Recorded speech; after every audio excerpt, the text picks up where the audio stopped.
All right, and Dave, let's check we're live as always.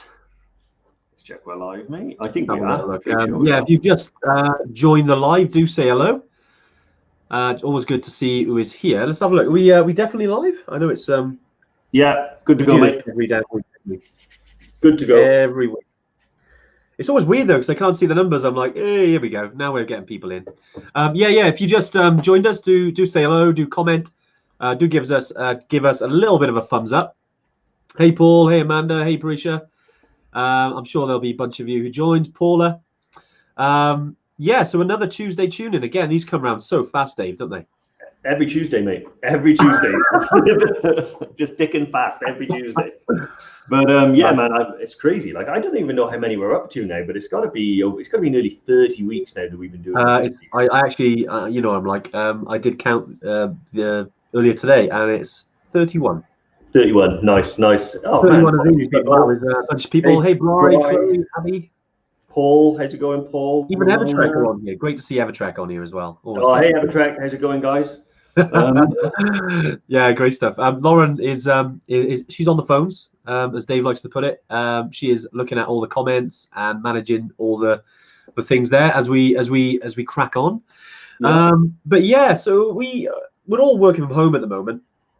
We're having, a little bit of an office rejig. We're getting some nice new stuff in the office, but also as well because local lockdowns, and actually on Friday we're having a little bit of a circuit breaker for 2 weeks. So so we're not going to be in the office for the foreseeable weeks. But not to worry, as you know, if you've been following us for a while, we do these from home anyway. Although Dave's still in prison. Yeah, still in prison. Yeah. But I've been, got a bit of headphones now, which will hopefully improve the audio. Smuggled these in a cake. It's all good. Brilliant. Namaste, Alan. Great to see you on, mate. Great to see you on. You got some good numbers today. It's great. Right. Okay. So yeah, we'll crack on, Dave. Today is all around managing your health at a high altitude. We've had a bunch of questions through.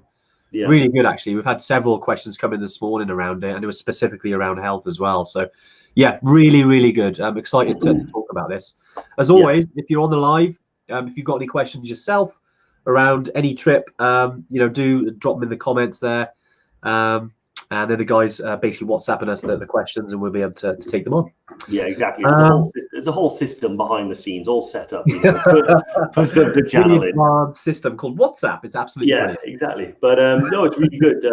But yeah, no, really excited about this one today because I think I'd say 9 out of 10 people when they go on these trips and stuff like that have some form of like health condition that they need to manage. But it just might even be like a sore knee, or it might be something like a heart condition. Or right, that's like the far end of it. I know Ramona's got a heart condition and maybe even had an op. I think she did. Yeah. And then you've got asthma. So there's loads of things that we're going to talk about today. Yes. Yeah. So it's going to be good to check it off, and I'm pretty sure you guys are going to have some questions as well. Yeah, I can see that. It's interesting because I think Debbie's mentioned asthma again, and I know we've done one all around asthma, but we will touch upon that today as well because it is a common condition that people do work with, and who go to high altitude. So it's very important to chat about that, and we will. Yeah. Also, as well, do stick around because we have some cool news about Nepal. If you have been around the community for a while, I know there's a few people, some new names on the viewers list there. That we did a little bit of a fundraiser back in May, which was awesome. We raised, I think it was $4,270, which is about £3,500, which was awesome, which went to the guys and the staff over in Nepal. We were really happy about that because, with the big CV-19, it did impact, our operations in Nepal. We weren't able to run trips. Yeah. At that point. So it was great to support the staff over there. And we're going to be doing something a little bit different, but it is in terms of helping Nepal because this autumn season has been impacted. And speaking to our operations manager over in Nepal, Anuj, we came up with a little bit of idea. I won't spoil it though. We will talk about that in a bit. We'll crack on first with a little bit of the Q&A. and also talking about the health first.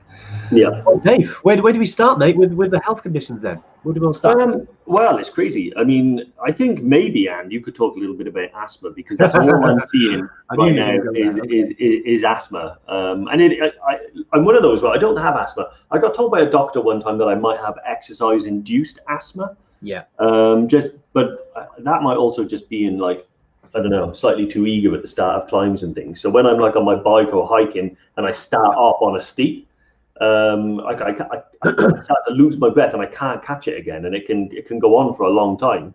Yeah. And I manage it not with any form of medication, but just by, like, if I see a hill and it's right at the beginning and I've got resting heart rate, I'll go very slowly, really slow. But obviously managing like chronic asthma, like you've got, is a whole different kettle of fish, right? So that's something you need to be wary of all the time.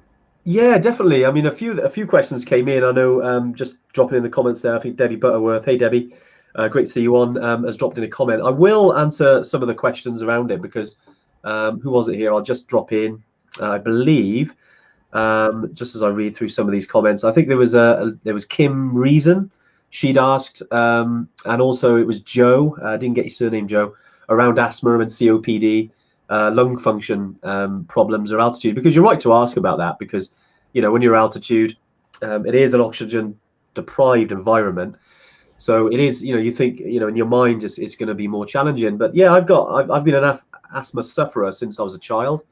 I used to think the same, and that it would stop me from doing certain things, but then I realized that was purely this that got in the way. And once I actually got to and started trekking at high altitude, I realized that it actually didn't affect me at all.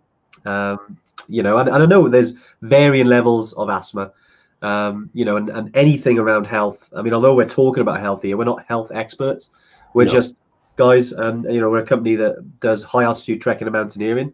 But you kind of learn a thing or two as you go along, and we're just sharing our opinions here. But yeah, anything like this, if you've got any worries around asthma, we always suggest speaking to your GP, people, if you've got any private healthcare, things like that. But yeah, with asthma, I realized that purely it was about how you manage it. It doesn't change that whether you're hiking at sea level or whether you're hiking at 4,500 meters. It really doesn't. You might slow down a bit, but everyone slows down because you can't go fast at altitude. If anything, I've seen some science, I've read quite a few things around that actually asthma sufferers tend to do sometimes better. Something around their lungs, and there's certain parts of the lungs. And normally on a day-to-day life, if you've got asthma, the ones that work better are always like working better, where the other ones, they kind of shut off. And it's the same with altitude. Your body will use what it's got. And if those sections are working well, it'll use them. Whereas people who haven't got asthma and their bodies aren't used to do that, there's a little bit of catching up. So yeah, it's strange. It's really weird. But honestly, asthma is one of those things that I would say shouldn't hold you back. But it is how you manage it. So you've got to make sure you have your medication with you. If you've got preventative medication, as well as, if you've got like, the blue inhaler that you see people use, that's if you're struggling. So yeah, and it's a super important thing. And if you do want to do, we did an episode all around asthma actually, which I think was called "Take Our Breath Away." I think it was a bit of a play on words. But anyway, which we did a live all about that. So definitely have a look at our previous lives, because we got more information around that. I think Leah has made a good point there, and something I've done before. There are some exercises that you can do in terms of trying to basically get more lung function. Give a little Google. There's a lot of good information out there around that information specifically. But so yeah, we wanted to hit that head on because we had a couple of questions around asthma, and I hope that makes sense. I hope that done that justice. Sorry, mate, you cut out. What were you saying? Sorry, Dave. I'm taking all the. No, it's really good, mate. It's actually quite insightful, because I've trekked with you a lot, and I can actually, visibly see the management of that condition like happening on the hill. Like you said about your breathing exercises and stuff that you find that helps.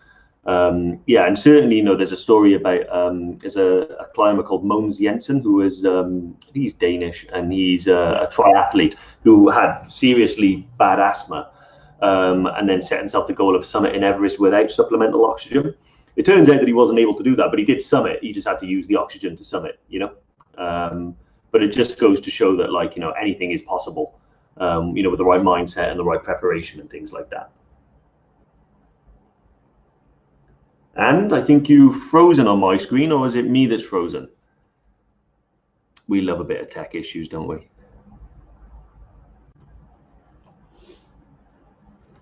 Guys, can you let me know if I'm frozen or if Andy's frozen? If it's me, I guess I'll just keep talking.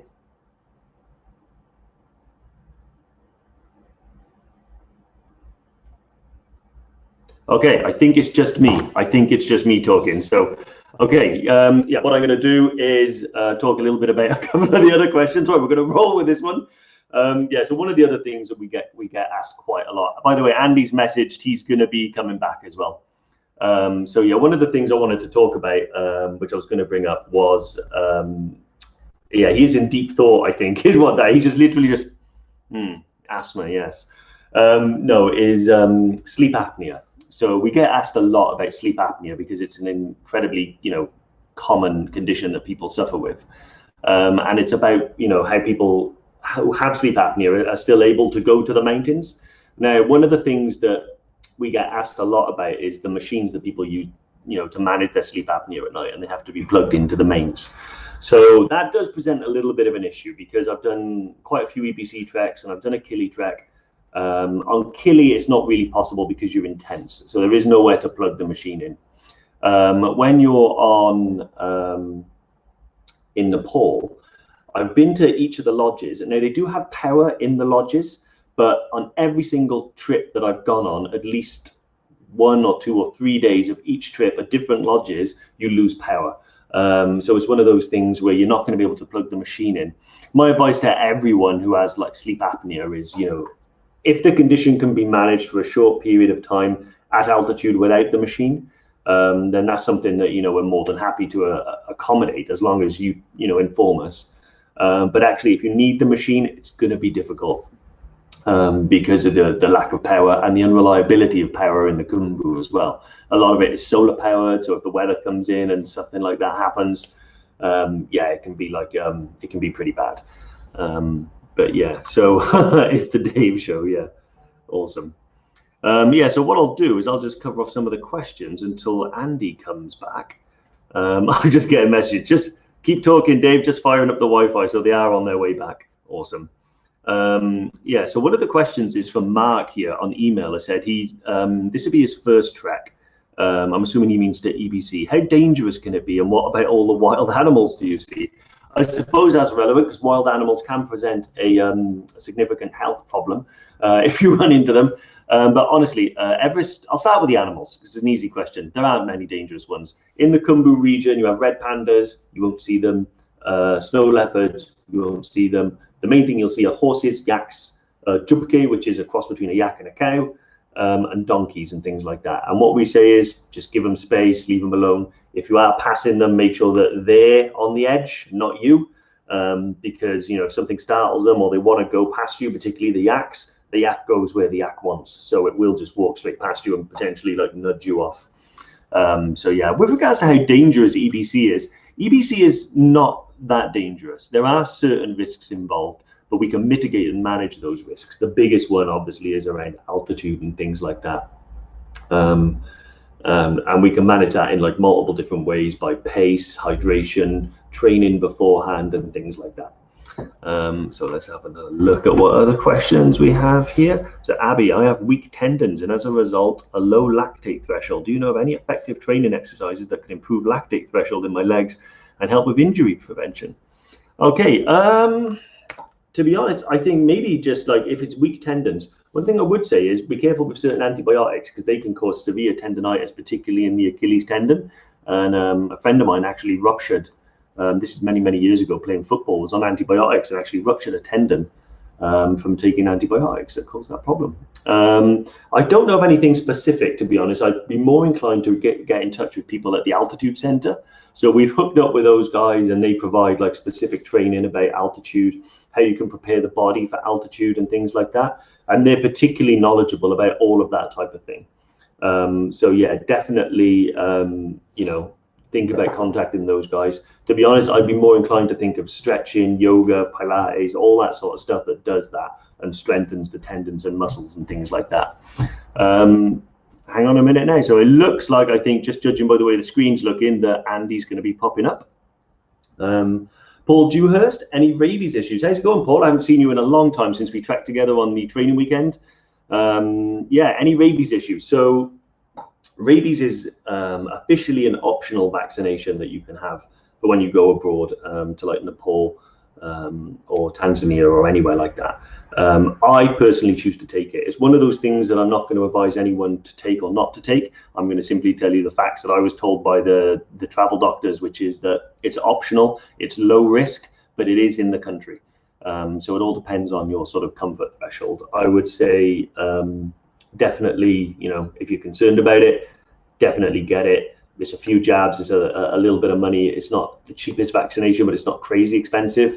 And it'll give you peace of mind. And it's all about peace of mind. One of those things, I was talking about asthma. I was talking to a guide once before who told me about how anxiety can play a part in it. So when people that have asthma or any type of like health condition, particularly when it's related to sort of lung function and breathing, the anxiety of that can actually trigger some of the symptoms or can sort of mask the symptoms. You might be having some form of anxiety attack or something like that because you're worried about it. So this is why we talk about preparation before the trip, increasing that knowledge base, going out and doing the training and getting used to how your body reacts. And that way you can shelve a lot of that like mental angst and just get along with enjoying the trip. Yeah. So I think Andy's trying to join, but he's kind of coming in and out. And I think I'm switching sides and going back in the middle. So yeah, we'll stick with it. Right, Parisha Patel, Diane, I'd say yeah, a friend of yours couldn't summit Kili due to low levels of iron. Wow, that's strange because that could be fixed with a supplement or just a good diet and stuff like that. So I'm assuming iron, so that's probably like energy levels and things like that were affected. Oh wow. And then okay, another question from Beth on the email: has anyone with type 1 diabetes climbed Kili or EBC? The answer is yes. And it's all about bringing along any medication and any dietary requirements that you need, and making us aware of that and making the guide aware of that, because there is a lot we can do to like cater for diet and medication, and if there's any backup medication. So if you have it and you're the only person that has it, probably not a good idea, because if something was to happen where you're not ambulatory or couldn't speak, the guide needs to know where to get the medication. So we have had people with diabetes who need to have like the daily injections and a strict diet.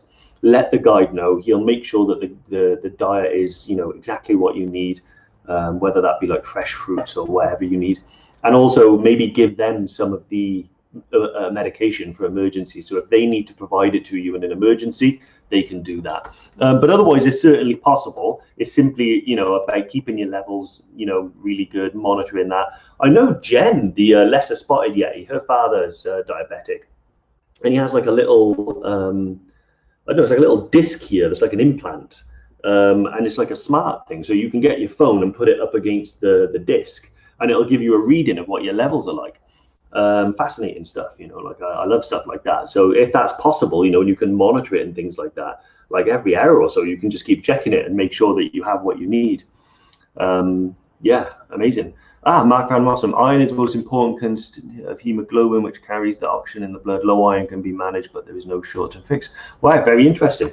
Learning stuff all the time about that. So an iron supplement then, Mark, I'm assuming that would sort of help but not fix the problem.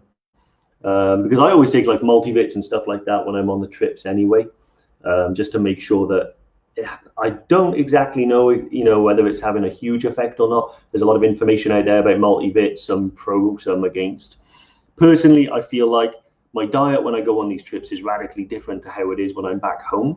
So there's an adjustment there that has to be made for diet. And also it's quite samey, so you're going to be eating the same stuff most of the day. So, you know, having that supplement at least gives me peace of mind that I'm giving my body stuff that perhaps it's not getting that it's used to. So I think it does make a little bit of difference, even if it's only up here. Excellent. So, okay, cracking on.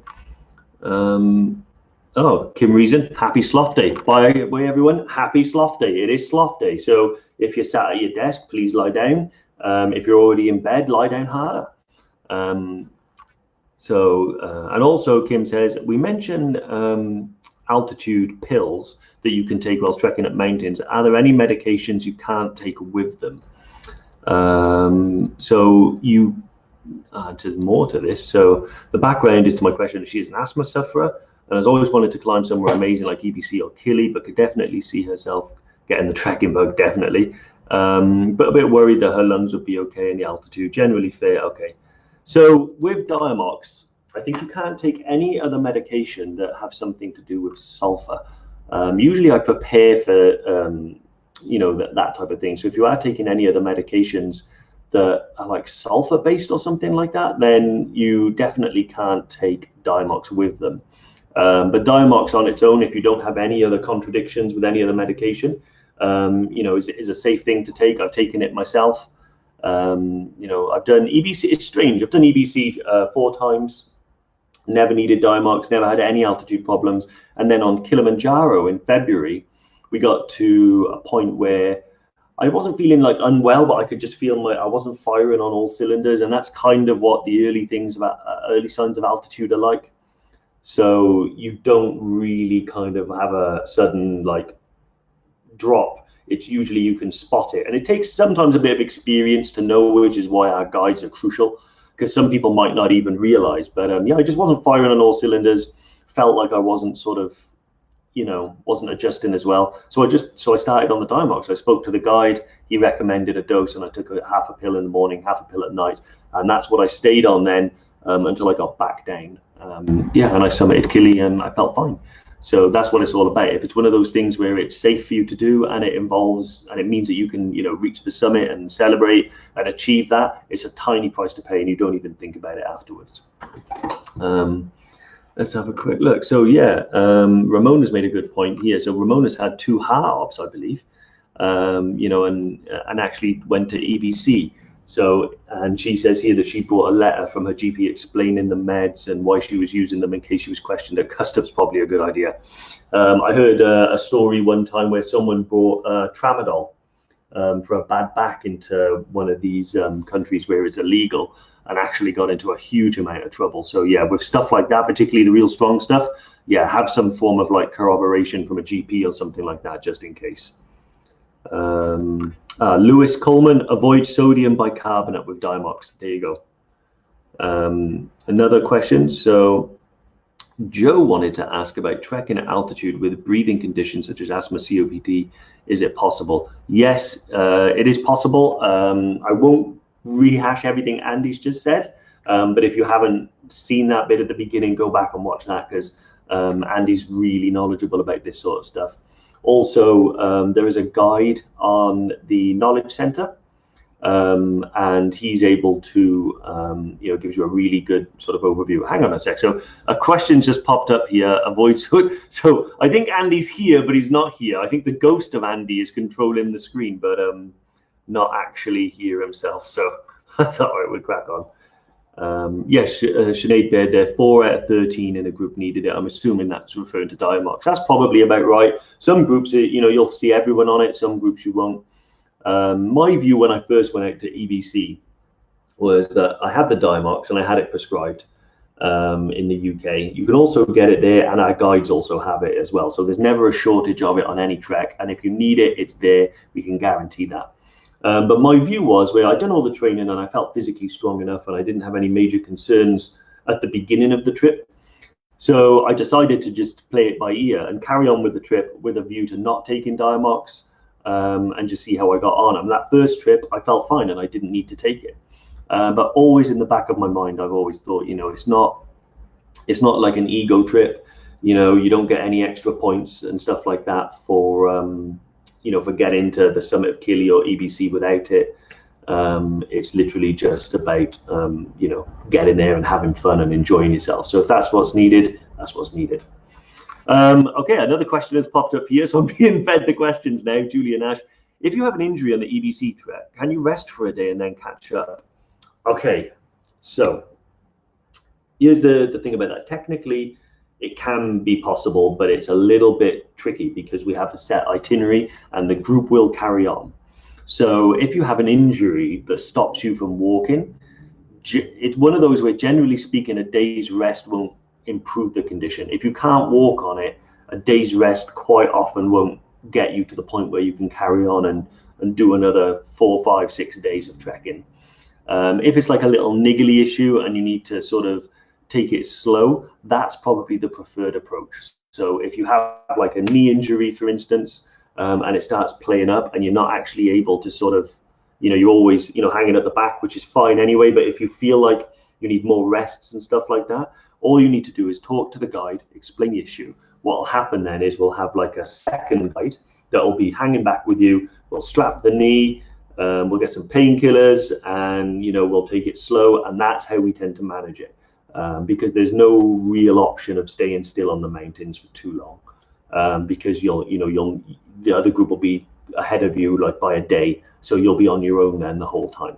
Also, the flights to Lukla and back to Kathmandu will also have to be changed and things like that. So it can be done, if it's a case of like you're a day behind and something unusual happens, then yeah. But just so you know, it's never happened with us at all, ever.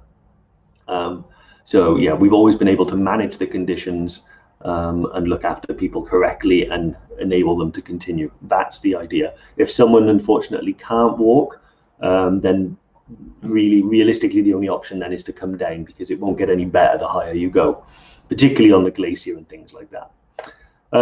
Excellent. Oh, cheers, Paul. Really appreciate that, mate. Really appreciate that. Let's have a quick look. Any other questions? So, oh yeah, Wales is in lockdown, by the way, Alan. Yes, so we're having what they call a circuit breaker lockdown for 2 weeks. It starts on Friday, but we're already in a local lockdown anyway for me in Newport. So it really, the only difference is for me is that I still can't go out, and there's even less open when I do. So yeah, that's fine. But it is what it is. We crack on. We stay positive. Excellent. Let's have a quick look. So we've got loads more questions. So yeah, he's still in shock that you haven't mentioned to stay hydrated. Yeah, do you know what? It's one of those ones where we're trying to cover some of the issues that are a little bit out of left field. But yeah, let's just say right from the top, stay hydrated. Actually, and by the way, and if you're listening to Bry and Nick and everything about sort of being hydrated, they don't mean water. Just so you're aware. Okay, so that's Chris Campbell. In terms of a drink at various stops along the EBC trek, would you say drink tea over coffee? Water, obviously. So that's entirely up to yourself. To be honest, I usually drink black tea. Black tea with honey, black tea with ginger, I drink quite a lot of and stuff like that. Andy loves a coffee, so he's not going to start a day without having a coffee.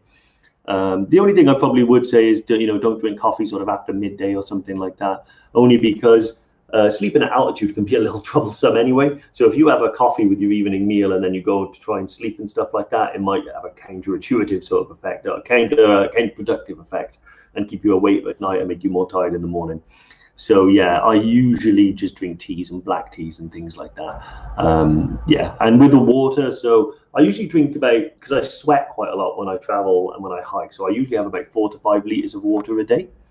And that's included in teas and things like that. But as long as I'm getting 4 to 5 liters, that's fine. So aim for that. Yeah, Joel Palmer. I keep explaining to my friends why it takes so long to get to EBC due to altitude. Crazy question. Has anyone ran to EBC? People have ran from EBC. I'm pretty sure there's got to have been some, because some of the Sherpas up there, the distance runners and stuff like that, have done a lot of stuff like that.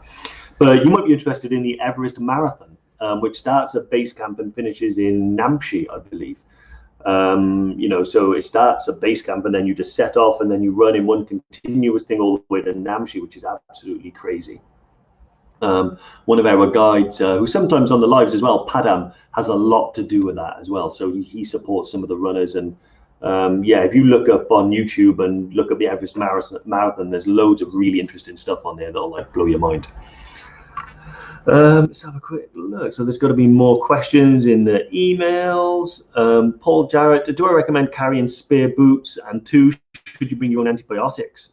Okay, no, if you're just trekking, then you don't need spare boots. If you are going up Island Peak, Mera Peak, something like that, then a lot of people do bring second pair of boots because they don't want to trek in their crampon compatible boots. So those B2, B3 boots tend to be really stiff. And not the comfiest to trek in every day. So a lot of people in their duffel bag will have their other boots as well. So yeah, but no, on a day-to-day, you don't need your 2 pairs of boots. Secondly, yes, Ramona, there is an EBC marathon. Check it out. Yeah, now with regards to the other questions, so the antibiotics, you can take your own with you. I have done before. If it's something, you know, like an upset stomach and stuff like that, the guides do have the medications there for you. But if you have anything specific that you need the antibiotics for, always best to take them from home, just so you've got your own supply, you know where they are. As always, though, just let the guides know and stuff like that, what you're taking and how much. So in an event where they need to help you take them, they know. Let's have a look. Doug, how's it going, Doug? The old Spudmeister. So yeah, Doug's a good friend of ours. We went up Kili together in February. What have I done to Andy? I've replaced him with this blue screen. I tell you what, though, normally when I do these things on my own, I always have a glass of water because all the talking does dry my throat out, but I haven't done it yet. Yeah, let's have a quick look. So getting more questions fed through now. I think I just had one pop. So from Andy, is it true the Wi-Fi is available in the Everest Base Camp trek as it's clearly not available here in Wales? Well, I don't know about that. I mean, I've got a little bit of Wi-Fi where I am in Newport, but where Andy is you know, there's like hills and then sheep and then lots of nothing and then some more sheep and then there's a little cottage on top of a hill, and behind that cottage is another house where Andy lives. So yeah, that's probably why. It's very beautiful and very picturesque, but perhaps not the most reliable. And yes, there is Wi-Fi for EBC. So the way it works is, so up to about Namche, each lodge has their own individual Wi-Fi and you have to pay to use it. From Namche above, they use a shared network called Everest Link. And what can happen is that each lodge then will sell you like a little scratch card with a certain amount of data on it. And you'll scratch the card off and it'll give you the password. Then you can log on and it'll last until your data runs out. That can get quite expensive. So what I recommend is go in Namche. They have a lot of these telecoms shops. I say a lot, there's at least 4. And you can't miss them. You know, you'll see the big telecom sign and stuff like that. And you go in there and you can buy the Everest Link cards with like 20 gig of data on them. And overall, that's much cheaper. So if you buy the Everest Link card in Namche with a larger amount of data, it'll last you the whole time, and it's a lot cheaper. But you can only use it on one phone. So if you try to buy it and share it around and stuff like that, it won't work. The password's only linked to one phone once you've used it. So let's have a look at this. More questions.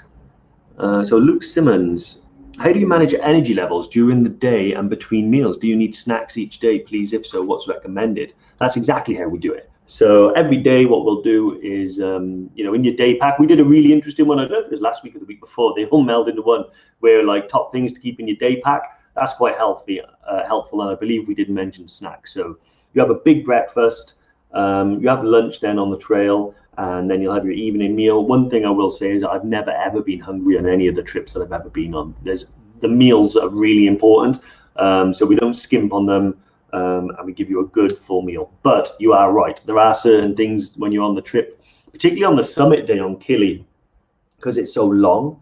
It's like 12 hours, you know, from camp to summit back to camp. You're gonna need to eat during that time to keep your energy levels up. My personal recommendation is anything that you enjoy eating, bring with you. You know, you can get things like Mars bars, Snickers, bottles of Coke and stuff like that, but a lot of people like beef jerky so they can eat some meat because normally we adopt a vegetarian diet. So people bring a lot of beef jerky, they bring a lot of Haribo Tangtastics, lollipops, all sorts of stuff like that that people like to bring, you know, just to keep the energy levels up. That's all you need to do. I tend to bring a lot of Mars bars, granola bars, and cereal bars. Love the cereal bars and stuff like that, the raspberry ones. Yeah, I'll have a few of them, and it just gives you a little pick-me-up. So yeah, that's exactly how we all manage it. Let's have a quick look. Sorry guys, this has sort of moved on a little bit from the health stuff onto a sort of general one, but I think we're used to that, aren't we? Yeah, so Dave Roy, you have sleep apnea. Would you need to take a power banks to kill you to ensure your mask works and keeps the airways open at night? This is one thing where actually, if any of you guys are and you're sort of an expert on it, let me know, because I'm actually keen to sort of educate myself about this a lot. So one of the things that yeah, what? No, Haribo, yeah. One of the things that I know is that you can have those masks. I've never used one or seen one, so I don't know how the power supply works. If you can bring a battery pack that's strong enough to keep that running, and you can ensure that it's charged for the whole trip, then that's marvelous, you know, because I'll write a blog about that and put it out there. So guys, any of you sleep apneiacs, is that what it's called, sleep apneiacs?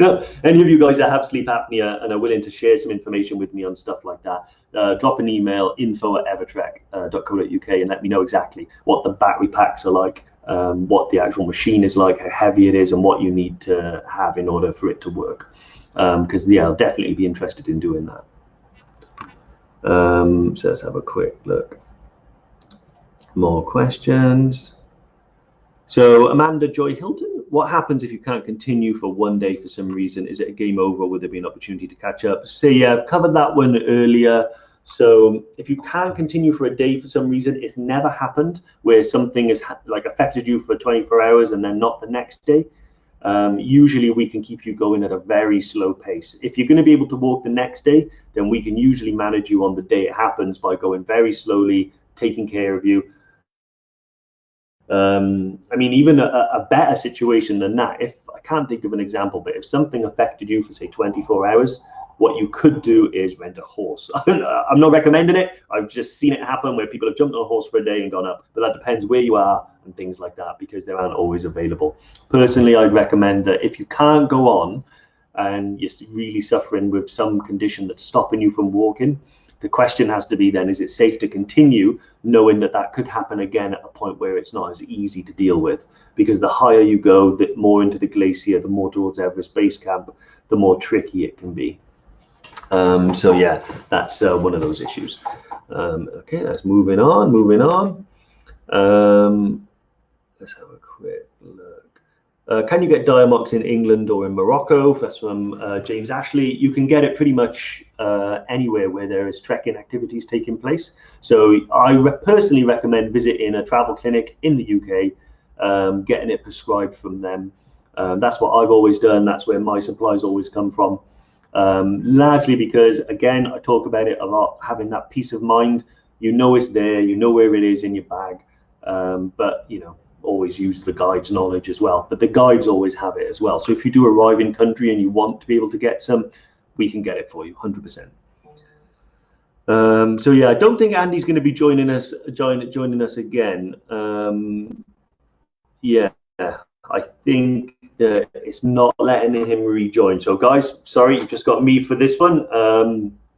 Yeah, I think Andy's going to be gutted. One thing I do want to talk about, because we've been on a little bit now, so is the jackets for supporting our team in Nepal. So basically, give me 1 second, I keep losing that. So yeah, we've set up in conjunction with our team in Nepal this amazing new initiative that we think can benefit you and benefit those guys. So it's born out of the difficulty that, you know, they've had during these COVID season. Now, obviously, it's quite bad over there in terms of the amount of cases and the effect that it's had on their livelihoods and things like that. So what we are doing is we're getting these amazing jackets. They can even perhaps be personalized with your initials on and stuff like that with EverTrek. And it's £100 for a jacket. And when you buy one of those jackets, all the profits go to the Nepalese staff during these tough times. And it's going to support them, their families. It's going to enable them to sort of keep going during these times of COVID. You know, so when we go back there next year, they're going to be ready and raring to go, and you know, it's going to be awesome. So all the colors, you can have any color you want as long as it's black. and you can choose all the sizes from the website and stuff like that. They're going to be perfect for the upcoming winter. I've used one of the down jackets myself. They are very good. We have gone to a great lengths to make sure that they are, you know, they're going to be made to a good quality and stuff like that. There are links to where you can do this on the website. Honestly, we're really super happy to be doing this and helping the guys out there, because they do so much for us. You know, EverTrek was built initially from the ground up, trekking in Nepal. And we've personally benefited so much from all their hard work and dedication and things like that. And we want to do something that's mutually beneficial for us, you guys, and them, to keep them going and, you know, keep them strong and healthy and stuff like that. So yeah, please do visit the website. Please do have a look. And, you know, if you are able to get a jacket that you want to use and wear, and also, you know, you have that extra warm feeling that, you know, you're helping people as well. So awesome, guys. I know you guys are going to be great, because, you know, you're always super engaged and stuff like that. So yeah, wicked. Thank you. Excellent. So what I'll do, I'll fire off a couple more questions, and then we will, I think that should be it. Man, there's so many. So let's have a quick look. They're coming through. So Lisa Edmund, she knows about showers on the trek becoming a luxury, but is there any way of getting a little hot water for washing? Yes, there is. So you can definitely get hot water during the trip as well. In Tengboche, I had a bucket shower, the best shower that I've ever had in my life. So just a big, deep bucket full of lovely hot water, and it was the best thing ever. Personally, I have about 1 or 2 showers maximum during the whole trip.